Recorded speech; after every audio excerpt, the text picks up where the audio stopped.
All right, guys. Welcome to Rant and Chill, a channel where I like to do two things: rant and chill. Here we're going to be chilling, and we're going healthy. Not a beer here. We're drinking ice cold water because I care so much about my health, which is exactly why I smoke in my videos when I'm outside. Someone asked, "Hey, why do you smoke?" I want to make sure I don't live to 80. I don't want to get that old. Look. The only reason why I would get that old is so that I could be the old senile man. I was going to say old twice. It's kind of redundant. Out there in the park flicking the kids off. That's exactly what I'd be doing. I don't want to get so old where I'd be, defecating in diapers and all that stuff. No. 80 is a good number. If I make it to 80, that's it. Boom, I'm done. Say goodnight to me. I had a good life. With that said, we're drinking water because I'm so health conscious, All right. Never mind the fact that I had a Big Mac and totally unhealthy because it was McDonald's day for the kids. All right, let's get into this baby metal. Baby metal. There's an article I saw that I think was written by a baby metal hater, someone who it reads like someone, this person, Robert Forte, I don't know anything about him. He may be a baby metal hater.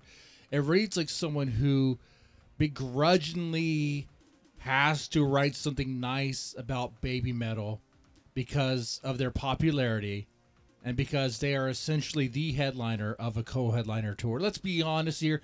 Look, BABYKLOK fans, look, I am nice, right? If you've seen my previous streams and videos regarding the BABYMETAL BABYKLOK World Tour, I am very nice, can be very respectful. But let's be honest, who's the heavyweight here? It's not a band that's cartoon, okay? It's not that. Don't need to throw shade, but it is what it is. I guarantee you more people are going to see it because of baby metal. But with that said, there are people going to these shows for BABYKLOK, and they might be impressed by what they see with baby metal. I hear it really is, from what I've read from the reviews and personal stories of these live shows. Anyway, so let's get into this article here. It's over there on Metal Insider. Photos review BABYKLOK tour, a diverse collision of musical worlds takes Boston by storm. Okay, all right. It goes, by far, baby metal is one of the most divisive bands in the realm of heavy metal music. I added a word there, heavy metal music. Heavy music. Okay, let's move this right here. Let's move a little closer. Like that monitor is, it's far, man. Maybe I'm getting old, guys. Well, the band boasts a fervent legion of diehard fans worldwide. It's equally fair to assert that baby metal likely has just as many detractors. No, see, already you could tell it's written by a hater.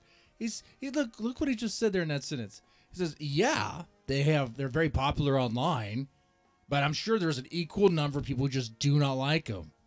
I mean, maybe, I don't know. I don't think so. There's more people who just don't know about them. Okay, there's probably more people who don't know about them than hate them. How can you hate them? If you hate baby metal, you don't like fun, okay? If you are like, "Oh, I hate baby metal, it's the worst thing ever," you lack the ability to have fun. Okay, that's what I think there. Anyway, he says, equally fair to assert that baby metal likely has just as many detractors. Why would he put that there unless you just hate him? You didn't have to cover this band. How about you don't write about? Oh, but you did, because it was a sold out show over there in Boston. Sold out because of baby metal, not BABYKLOK. Let's be honest there. He says, however, this is the reality for a band that endeavors to seamlessly meld the theatrics and aesthetics and DNA of something akin to J-pop and ferocity of aggressive music. You could just call it metal. You could just call it metal. See how he is? He doesn't call it metal. He calls it aggressive music. Because this guy, this Robert Forte, is a baby metal hater getting paid to write this article. That's a grifter. I'm only one paragraph in. I know nothing about Robert Forte, but massive grifter on the scene there. You could just say, you know what, man? I don't like him. I'm not going to write about it, but whatever. Okay, let's get into it. All right. In Japan, this style of music is often referred to as kawaii metal, which loosely translates to idol metal. That's not even what it loosely translates. Why is this guy writing this? Kawaii is... Okay, guys. Kawaii metal does not even loosely translate to idol metal. Kawaii is like cute. Kawaii means cute, right? I mean, now I'm second guessing. Does Robert Forte guy know something I don't know?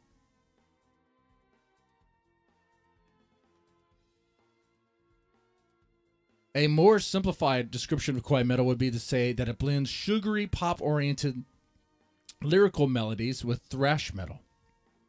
It's more than just thrash metal, but okay. To illustrate this, consider a BABYMETAL song like Awadama Fever. I'm surprised he even knows that's... Okay. Maybe Google search before we wrote this. BABYMETAL songs. He had to, because this song wasn't played at this event. So, I really wish it was. Awadama Fever is a great song. It features angry and aggressive guitar riffs, blast beats, and lyrics about bubble ball fever and chewing gum. The origins of kawaii metal can be traced back to the early 2010s, while some acts within the genre have achieved success beyond BABYMETAL, such as Lady... Shut the front door right there. This guy is a load of crap. This guy lives in a trash can. This guy is just... He's like a dumpster being spilled out. Like, what did he just say there? Some acts within the genre have achieved success beyond BABYMETAL, such as Lady Baby. Lady Baby has so much success, no one knows who the hell they are. Lady Baby, I guarantee you more people know about BABYMETAL than Lady Baby. Okay, am I triggered? Am I getting salty? I'm getting salty by the ignorance here. I'm getting salty by the... This is dumb. This is the dumbest thing I've read today. Okay, and I've read some really dumb emails. Okay, can't say anymore. At work related, right? And you know what I'm talking about if you work, right? Dumb emails all the time. This is, I guess, like, does this guy even know, like, Baby Beard and all that? I mean, I don't know. Like, which Lady Baby you talk about? I talk about the one, the Lady Baby that you know, where it has Baby Beard in there. That one? Are the musicians are formerly known as Lady Baby. I do these live. That was a subscriber. Hope you didn't mind that. Hope you didn't mind that at all. You don't mind that. That was nice. That was some flair there. It's good to have some flair on the screen. All right. BABYMETAL is often credited not only within the genre's success and exponential growth, but also within its creation. So this sentence completely destroys the sentence before. While some acts within the genre have achieved success beyond BABYMETAL, such as Lady Baby, BABYMETAL is often credited not only within the genre's success and exponential growth, but also with its creation, as in the one that started it all. Okay. So, I mean, that sentence admits that it's successful and there's a lot of growth with it. I don't know where do you get that Lady Baby was more successful than BABYMETAL? I don't understand that. Anyway, despite their tremendous success and offering of something extremely unique in the world of heavy music, BABYMETAL remains a particular and acquired taste. Oh, so acquired that it's the reason why these shows are selling out. I had to put that in. Sorry, Deathclock fans, but it is true. It is true. All right. Oh, so particular. So particular. The observation can be applied to many forms of aggressive, heavy music. This theme extends to all three bands making up this touring production of the ongoing BABYKLOK tour, which features not only BABYMETAL but also death metal legend Deathclock. Are they death metal legends? Is Deathclock a death metal legend? And guitar prodigy Jason Richardson of Born, Osiris, and Chelsea Grin and All That Remains fame. Okay. I didn't know who he was when I saw him. Sorry. No shade. Be cool to talk to him on a stream one day, I guess. You know, it would be cool. I'm curious. The tour recently stopped at the MGM Music Hall at Fenway in Boston, Massachusetts, playing to a nearly sold out crowd. Okay. On September 14th, 2023. I'm sure. I mean, I heard it was sold out, but okay, whatever. The guitar virtuoso. I guess I can't read that, huh?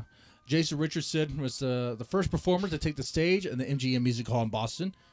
Richardson is a sublime player and ranks among the highest level musicians working in heavy music today. I mean, he sounded pretty good. I will say though, like, no shade to Jason Richardson.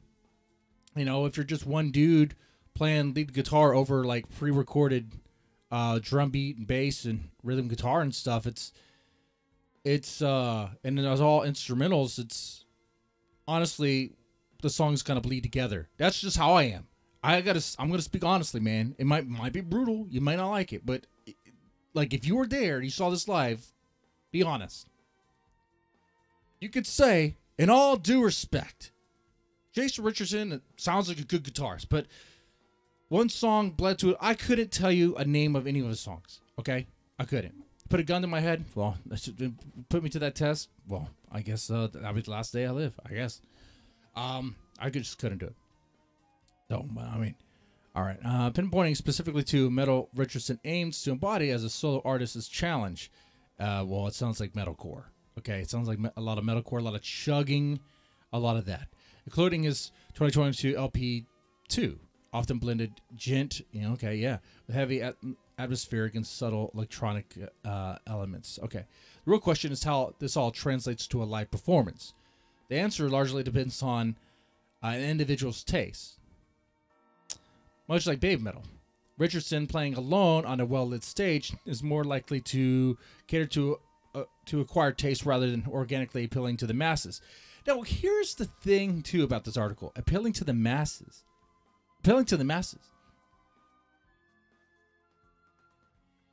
Here's what's interesting about that phrase, about the framing here, okay? Why do you go to a show? Why do you go to a concert? To see that band, right? You don't just go to a show because you're looking for some heavy metal to listen to or anything like that, right? You're not going to spend money like that, are you? I don't think so. Not likely. People went to this show because they wanted to hear a specific band. We all know which one, okay? Well, maybe some, like, majority was BABYMETAL, some was BABYKLOK. I don't know. Was there a single person that went to see this for Jason Richardson? Once again, in all due respect, okay? He's a good guitarist, sure, but was there a single person that went to the show to see him specifically? Just him? No. Show me that person. I'll show you that that's a liar. Like you're making that up, dude. That's a troll. Okay, there's no way. Challenge me on that. So like that sentence there, it says that the performance would appeal to an acquired taste and not to the masses. So they frame it like in a negative light, as if it's missing something that would have greater appeal. Now, he is right in a way, because I went there, you went there, probably to see BABYMETAL, right? Right? When you saw Jason Richardson, was it a little lacking? Well, it was a little lacking. During that time, I was looking at the merch line and hitting up the bar and checking out the pool table and the lounge. It was like kind of background music while I was checking out the scene. That's what it was. Anyway, this is Richardson's performance in Boston showcased his exceptional talent.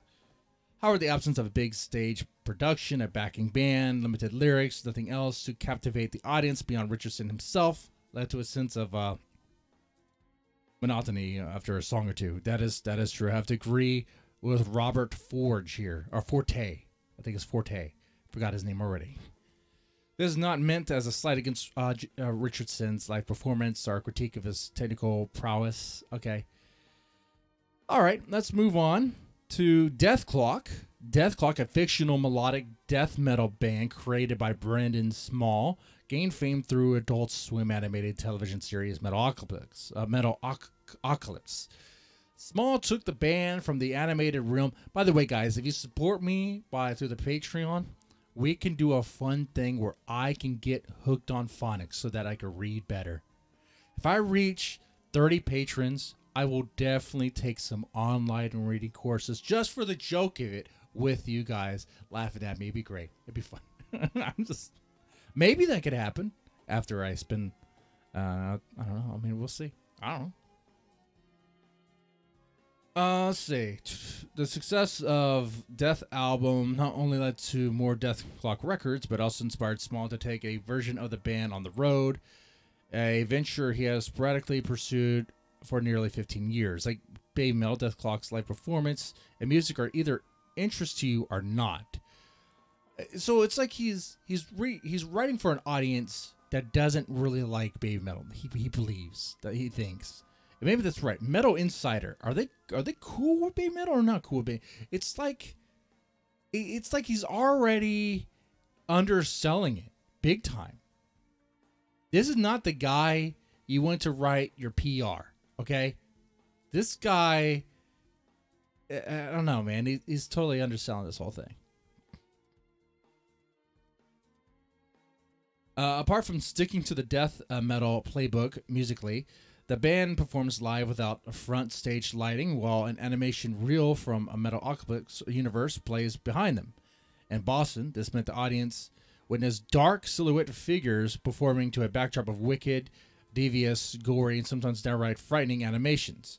It's doubtful that BABYKLOK could convert someone who isn't already into aggressive music. You could just say, okay, into a death metal or BABYKLOK fan. Likewise, someone attending BABYKLOK show without prior knowledge of the band. Without prior knowledge of the band, our Metalocalypse connection may find it less engaging. Why? Why, you might ask? Simply put, BABYKLOK's live performance in Boston and elsewhere could easily be described as a band playing a soundtrack to a television show or movie. This live configuration mirrors the type of production seen at amphitheaters in the summer, where orchestras play movie soundtracks as the film plays in the background, or where a death metal fan, if you were a death metal fan or enjoyed unique animation occupying the performance, BABYKLOK shows in Boston would likely have appealed to you. However, if you were only a casual fan of heavy metal music and you did not have an affinity towards Metalocalypse, then the cartoon show BABYKLOK in Boston may not have held your interest at all. Once again, similar to Richard's music's live performance, BABYKLOK caters to a specific taste. Right, which is kind of why I'll say the majority of people who went there for BABYMETAL were kind of like, this BABYKLOK thing, we don't really like it. You know, some people were saying that, right? You can go to the BABYMETAL subreddit and you do see that. Now, I'm a generous guy when it comes to this. I am. And I was generous when I was there. And I tried to enjoy BABYKLOK. And I found some songs to be enjoyable. And found the animations to be kind of funny. And kind of cool, kind of brutal. I did find some animations to be kind of weird. If you think about it in the perspective that BABYMETAL's going to play after this. Or, hey, BABYMETAL just played. For me, it was BABYMETAL plays after because I'm in Houston. But, yeah. So, I liked it, though. But I already like heavy metal music. I already like death metal and that stuff. So, I like some of the songs. Some songs are kind of, okay. Am I a Metalocalypse or BABYKLOK super fan? No. Will I listen to a song or two? Yeah, for sure. I think there was a music video or some animation where they're riding a motorcycle stuff. That was cool. I like that. And then something, Thunder Horse. I think the Thunder Horse one was pretty cool.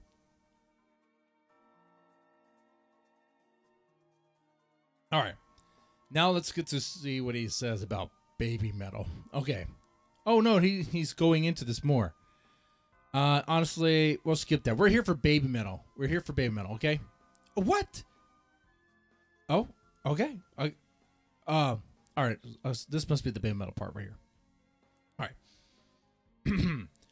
In Boston, most of the fans attending MGM Music Hall were clearly there to see BABYMETAL, Tokyo's own sensation. Well, yeah. Clearly, right? To echo the tour's theme, how one felt about BABYMETAL's live performance in Boston likely depended on their affinity for the band's music, or at the very least, their appreciation for kawaii metal. Kawaii metal is not the most accessible of music genres. Why is he throwing that in there? This guy's writing a review, right? He's serving you a plate to eat, a plate of eggs. What does he do? He's like pissing in it. He can't stop pissing in it, and he's stirring it up. He's like, here, eat this. I pissed in your eggs, and you're gonna eat it. I was like, I don't want to eat it, man. You clearly don't like me. You don't like it. What is this for? All right. It says kawaii metal is not the most successful of music genres, yet most of the people there at MGM Hall were there clearly for BABYMETAL. This guy is not getting the picture. Combining cute and sugary pop-based lyrics, we already covered that. You already went into what your description of what kawaii metal is. Okay. Combining cute and sugary pop-based lyrics with growling riffs and intensity of heavy metal will either resonate with you or not. The Boston show followed the typical BABYMETAL live performance format: Su metal, Moa metal, and Momo metal. The three lead singers commanded the front of the stage while their comedy band played the actual music. The actual music in the background. Look at this. Look at this. You already know. You know how this guy, you know how he feels about BABYMETAL. You already know. Like, if there's like, is BABYMETAL like are the girls actually doing anything? But like, no. Like, the real music is being played by the comedy band. You know, people say that a lot. They quickly dismiss the singers and the backup singers as if they don't do anything. They'll be like, oh, they don't even play their own instruments. Even Bandmate said something like that. But I think Bandmate was backed into a corner. I really don't like it when interviewers ask other Japanese bands about another Japanese band. It's like, you're interviewing that band, right? So why would you ask? Why ask that question?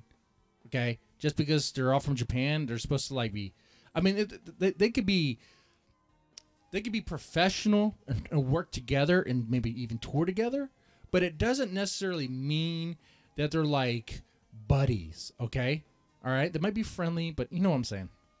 At least I hope. I think one time Miku was asked, and she said something like, well, we actually play our own instruments. I don't know what she meant by that or whatever. I think she was backed into a corner. But anyway, you know this. You see on the BABYMETAL subreddit or some other thing where people quickly dismiss what the girls do because they don't actually play the guitar or the drum, the bass, and all that. It's like, but they do a lot during the live performance. Do you not see it? Have you not seen them? Because they do a whole lot, and you're just not understanding what it is. It is about the singing and the dancing together with the music. But whatever. Anyway, he goes on to say that the choreographed dance routines and an immersive stage production added to the spectacle, but like previous acts, the show began to feel repetitive. Spoken like a BABYMETAL hater. This paragraph here just says, hey, this band that everyone came to MGM Music Hall to see sucks. That's what he just said. That's what this Robert Fonte, I'm not going to remember his name, Forte, that's what he said here, okay? That's what he said. He just said, and clearly everyone went to go see their, so he was a grump during the whole show. He was been standing like this, with his arms crossed, like, how can I like this? When is it going to be over? The band seems to acknowledge this, as the average show length for the show is closer to the duration of an opening act set. Oh, shut the... Dude, it's like an hour. They always usually play an hour anyway. Oh my god. This guy is like every negative every negative post in the BABYMETAL subreddit kind of like blended together. Typically around an hour. That's the typical BABYMETAL like when they're touring and they're playing like these small venues, it's an hour act. And it's tight on schedule. Like, they're not going to do an encore or anything like that. You'd be really lucky if you got that. Now, if you see him in Tokyo or see him in Japan, it would be a different story. It would be a little bit longer. Anyway, thus, unless you were a diehard fan of BABYMETAL's music or someone who naturally appreciates J-pop inspired lyrics and choreographed dance, the band's performance in Boston might have left wanting more. This is the underlying theme, not just for BABYMETAL, but for BABYKLOK Tour as a whole. All three acts cater to a very specific set of fans because their music isn't mainstream or easy accessible. Whatever, man. You're either an ardent fan who revels in every moment of their lives performance on this tour, or you might find yourself occasionally bored. This guy has to have been the only one bored at that show. Come on now.